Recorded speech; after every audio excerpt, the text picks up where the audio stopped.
We dismiss history at our peril. Liberty Nation Radio with Mark Angelides. If you've been wanting the inside scoop on what's happening in the legal realm, well, you've come to the right place. From presidential pardons to the Supreme Court, we have it all. And to help us navigate the murky waters of the swamp, we're once again joined by Liberty Nation's legal affairs editor and host of the most excellent Uprising podcast, Mr. Scott DeCosenza Esquire. Welcome back to the show, Scott. Thank you so much, Mark. It's great to be here. So the first thing I want to talk about is presidential pardons and commutations. What's happened? Well, President Biden has for the first time used his presidential powers of pardon and commutation. He pardoned 3 people. One who was accused of selling a dossier, I think, a Secret Service dossier. And he was like the first black guy who was ever on the presidential protection detail. And there was some evidence in the record to indicate that some jealousy and racial animosity is why he was charged in the first place. And 2 others who were nonviolent drug offenders. And then he commuted the sentences of dozens of others who were mostly nonviolent drug users. Now, here's something that really struck me with this.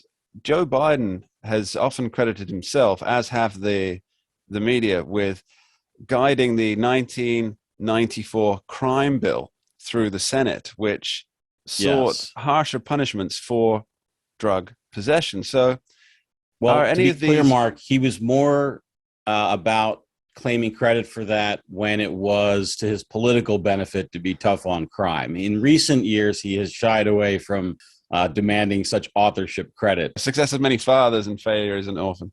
Right. So the people who have received commutations, nonviolent drug offenders, is it fair to say that many nonviolent drug offenders probably wouldn't be still in prison or having such heavy records if Joe Biden hadn't been involved or hadn't pushed one of the persons he pardoned, Mark, as I read her record, I recoiled because I think it was 8 years in prison she did for a first-time crack offense. And that disparity in federal law between powdered cocaine and crack cocaine, which animates so much of the criticism against these things, was put into place by by Sleepy Joe himself. So by then Senator, then Vice President, now President Joe Biden. Yeah. So is it fair to say that really he's just cleaning up his own mess?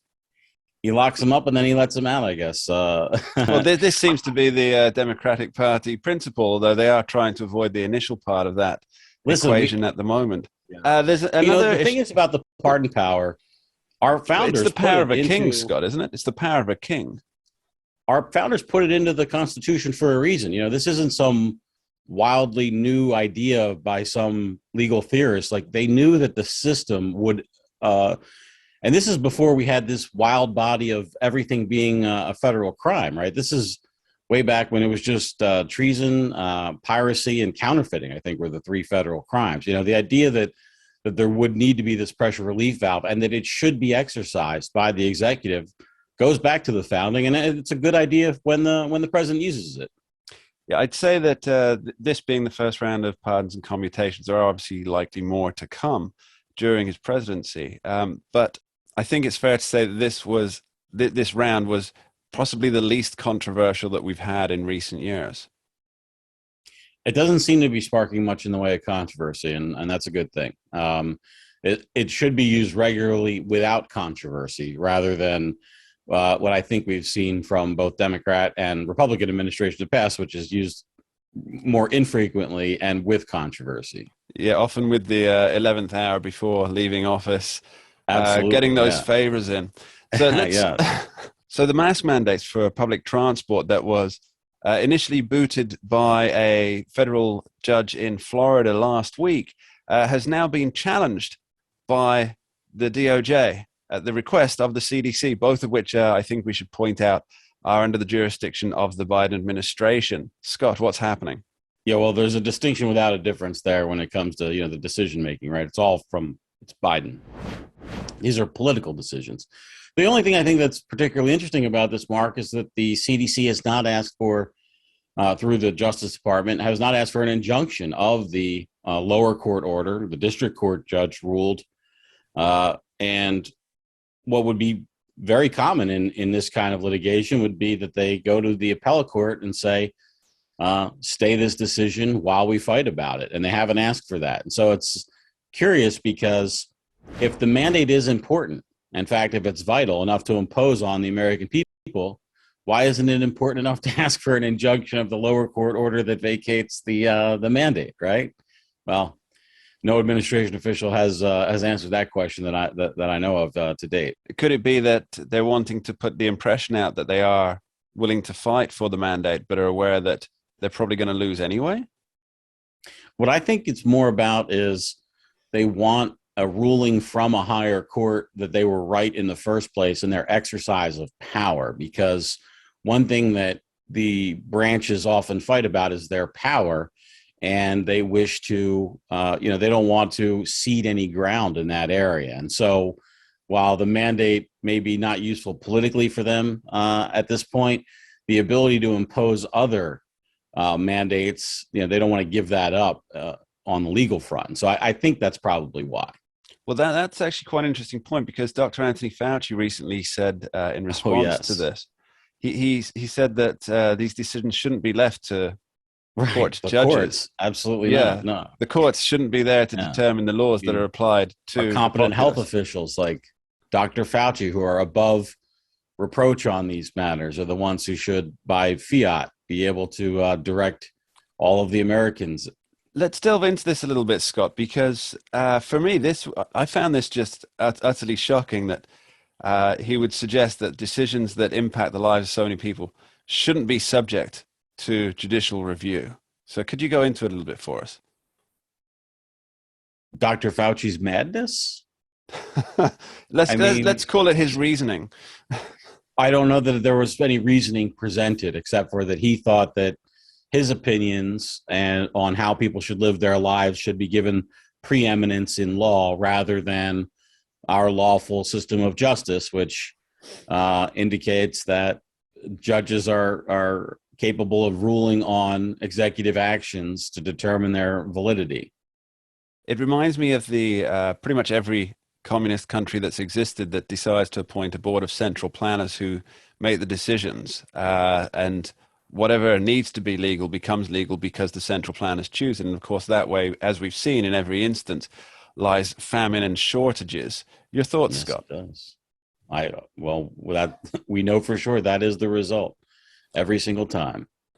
And the final topic I want to cover, Scott, just very briefly, is another president, that's President Donald Trump, who's recently been ordered in a contempt of court charge to pay 10,000 smackaroos a day until he complies with producing documents to New York Attorney General Letitia James.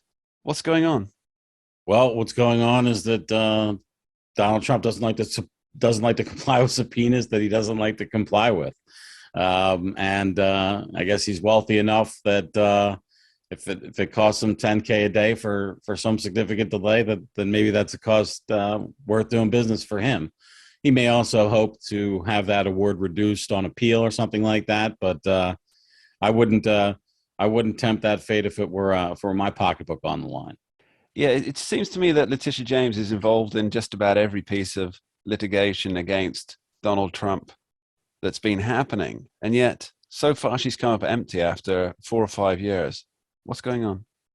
Well, what's going on is that she's working her damnedest to do everything she can to produce a criminal charge against Donald Trump. This is the work of a number of district attorneys, like Carl Racine was in D.C., where they just, instead of trying to do the best they can for the people in their state. I'm sure there are all kinds of sort of consumer ripoffs going on in New York, whether it's car warranty work or some other thing, right, that we all are sort of beset by, that Ms. James could turn her attention to. But whether it's the NRA or Donald Trump, she uses her office to dunk on Republicans and make hay for Democrats. To be fair, Mark, she did campaign on those issues as well. So it's not like she's done a 180 when she took in office. She announced that she would corrupt the office when she got into it, and she has corrupted the office while she was there. So promise kept from New York's Attorney General, I think, on that count. A rare promise, no matter how poisonous. Scott D. Cosenza, thank you ever so much. Cheers, Mark. Thank you. And that just about wraps it up for this week on Liberty Nation Radio here on the Radio America Network. I want to thank our guests, Lisa K. Donner, Andrew Moran, Dave Patterson, and Scott D. Cosenza. And of course, my sincerest thanks to you, the listeners, for joining us each and every week. You're always appreciated. My final thoughts for this episode. When it feels like the very fabric of the world is on the brink of tearing, when we look on aghast at the corruption and ineptitude of the swollen government that seemingly fails at every turn, it's worth remembering the words of Sigmund Freud, who said, quote, "One day, in retrospect, the years of struggle will strike you as the most beautiful," end quote. For it's fire that tempers steel. It is the crushing weight that turns coal into diamonds. It's the hardships in life that make us stronger. Don't look upon the present burden as something that will crush your will, but rather as something that is making you stronger and even more formidable. And you may well look back on these days with gratitude for the strength these trials have given you. If we can each see ourselves in the future as something greater than the tribulations we have faced, then we are not in the present to be despondent, but rather joyous that we have been given the opportunity to make excellence within ourselves. And that, well, that's a goal worth achieving. We dismiss history at our peril. Liberty Nation Radio with Mark Angelides. We're doing it for real, really real. Liberty Nation. And Jeff Charles, contributor for LibertyNation.com. I think we're starting to make an impact. Liberty style, fighting for freedom. The tracking poll sponsored by Liberty Nation for Thursday. Mentioned by Dan Bongino, Rasmussen, Jordan Peterson, and I can others. do it again if you want me to. Cited in Mark Levin's American Marxism. I think we're starting to make a really big impact. Get noticed. We're doing it. Rock on. I'm gone.